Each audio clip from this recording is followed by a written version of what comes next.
À tous. Alors je reviens parce que je voudrais vous lire quelque chose d'une analyse d'un ami à moi et je suis assez proche de son analyse pour en avoir parlé quand même plusieurs fois. Alors, la question c'est qui a créé le concept et lancé l'idée des Gilets jaunes?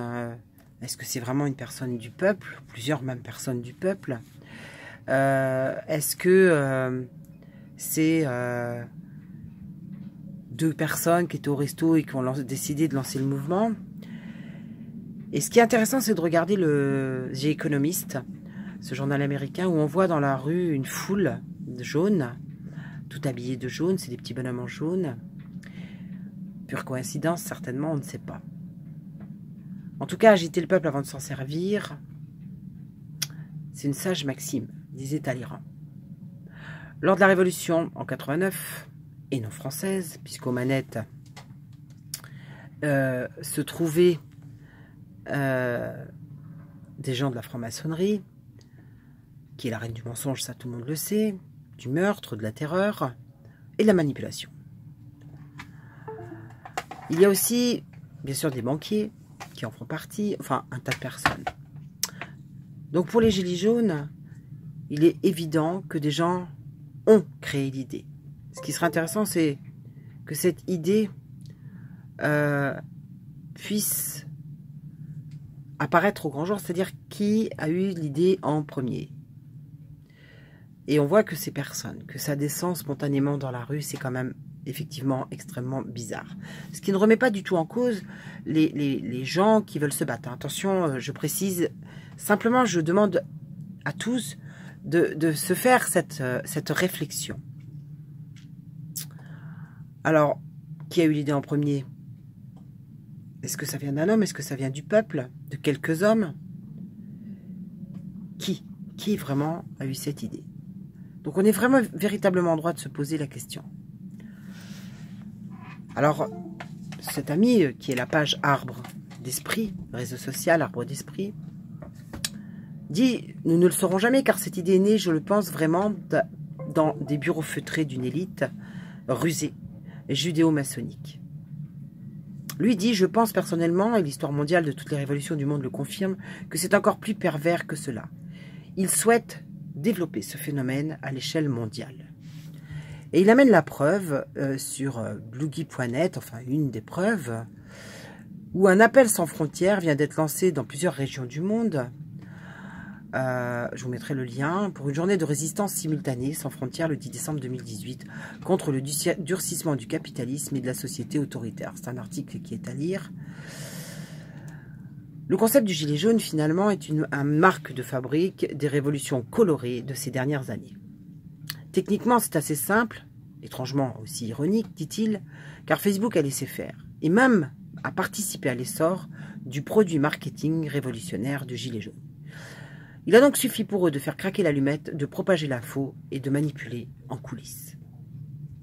Le peuple manipulé, donc, sème le désordre, le chaos, et ils font revenir l'ordre ensuite dans la violence, par la répression violente et l'arrivée massive de migrants musulmans qui, bien sûr, sont déjà arrivés et d'autres vont arriver, ce qui était prévu par vos élites, par nos élites.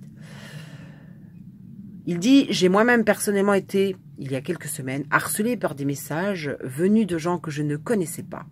L'objet des messages privés était que je communique sur ce mouvement.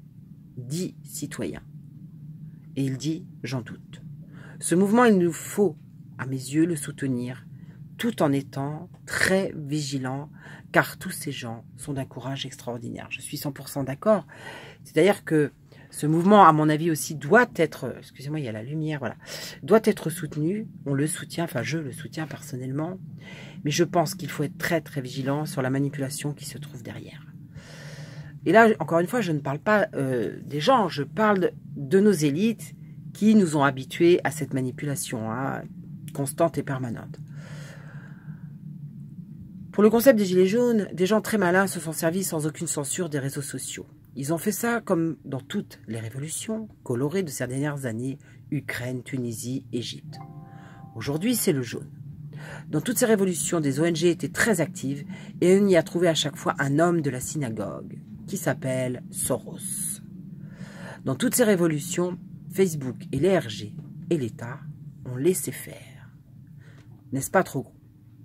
Une inconnue, d'un coup débarque Jacqueline Moreau et en un temps record fait une vidéo de 5 millions de vues avec peut-être 400 abonnés à sa chaîne YouTube. Littéralement impossible. Jamais personne n'a atteint ces chiffres en si peu de temps sans l'appui de spécialistes, de professionnels,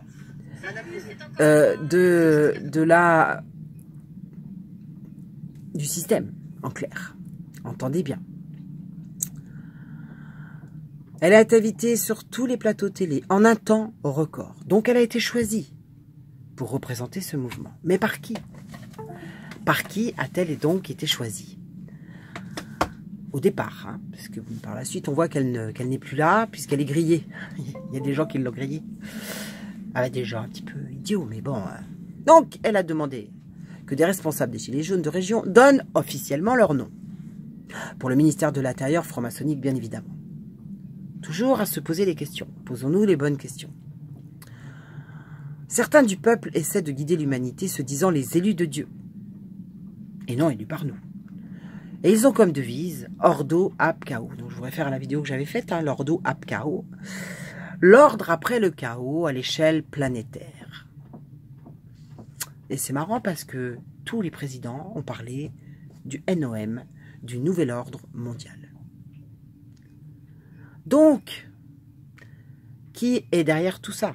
Ordo ab chaos est écrit sur le billet vert US du dollar. Pour que leur maître, leur messie à eux, arrive. Donc, ces gens-là nous manipulent depuis toujours. La démocratie n'a jamais existé. Ce sont des spécialistes de la Kabbale, ce sont des spécialistes de la mystique juive. Et on peut se demander si nous ne sommes pas manipulés et si, par le chaos qu'on veut engendrer dans notre pays et dans d'autres pays, on le voit bien, ne serait pas ordonné par eux. Là est la question. Donc tous ces gens qui aujourd'hui, tous ces jeunes gens qui sont autoproclamés comme on leur reproche, on voit aussi qu'il y a des journaux qui sont en train de donner leur pédigré, hein, en nous laissant entendre que ces gens ne seraient pas des personnes bien, ne seraient pas... Enfin bon, ça me fait beaucoup rigoler. On est dans une véritable propagande, dans une vraie propagande, comme avant les années 40, hein, bien sûr. C'est toujours par la propagande qu'on fait tomber ces gens-là. Moi, je pense que ce mouvement de 8 personnes qui essayent véritablement d'œuvrer pour les Gilets jaunes est sincère. Je pense qu'on va essayer de diviser les Gilets jaunes. Je pense qu'il faut absolument rester derrière ces 8 personnes. Je reparlerai de Fly Rider parce que c'est le seul nom que j'ai retenu, puisque c'est le seul que j'ai véritablement écouté. Et je dois dire que je l'ai écouté avec bonheur parce qu'il n'a pas d'égout. C'est quelqu'un de droit dans ses bottes. C'est quelqu'un, encore une fois, j'ai pas d'action chez lui, je vous le dis tout de suite.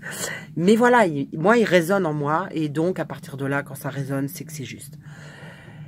Alors maintenant, on me dit, oui, mais il a été chez Hanouna, il a fait ce qu'il a pu. Parce que vous savez, moi, quand on fait des vidéos comme j'ai pu faire, je savais pas que j'allais tomber dans un panier de crabes. Je savais pas à quel point ce peuple, ces gens étaient corrompus. Je savais pas que j'aurais des trolls de partout, payés par ce gouvernement. Mais je savais pas tout ça.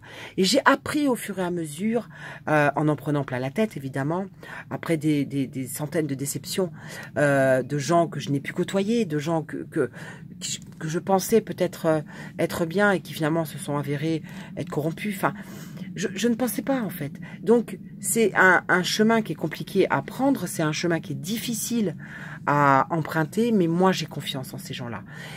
Et en fait, ils vont semer la discorde. Ce qu'il faut que vous compreniez de ça, c'est qu'ils vont essayer de mettre la discorde. Et elle est déjà commencée. Il y en a qui râlent en disant qu'ils sont autoproclamés, d'autres qui disent « Ouais, mais c'est pas vrai, c'est des conneries ce qu'ils racontent. » Enfin, en fait, c'est ça. Leur but, c'est ça. C'est de mettre la zizanie au milieu de tout le monde pour que ça se puisse dégénérer en guerre civile. on doit absolument, absolument rassembler notre peuple, être derrière ces 8 personnes, et franchement, faisons-leur confiance. Il serait temps quand même. Alors on me dit oui, mais ils n'ont pas été élus, c'est pas démocratique. Mais la démocratie, il n'y en a pas en France. Il n'y a jamais eu de démocratie. Ils ont placé la justice sous contrôle de l'État fin décembre 2016. En 2017, ça a été promulgué. Donc il n'y a pas de démocratie. Puis, de toute façon, même avant ça, il n'y avait pas de démocratie. Ils se permettent de changer la Constitution en janvier, c'est Macron qui l'a annoncé. Il n'y a pas de démocratie en France. Et à chaque fois que vous avez élu un président, dans tous les cas, qu'est-ce qu'il a fait? Il vous a fait des promesses qu'il n'a jamais tenues. Jamais tenues. Là, on a 8 personnes qui se présentent comme essayant d'être des porte-paroles, des porte-drapeaux de ce mouvement de Gilets jaunes.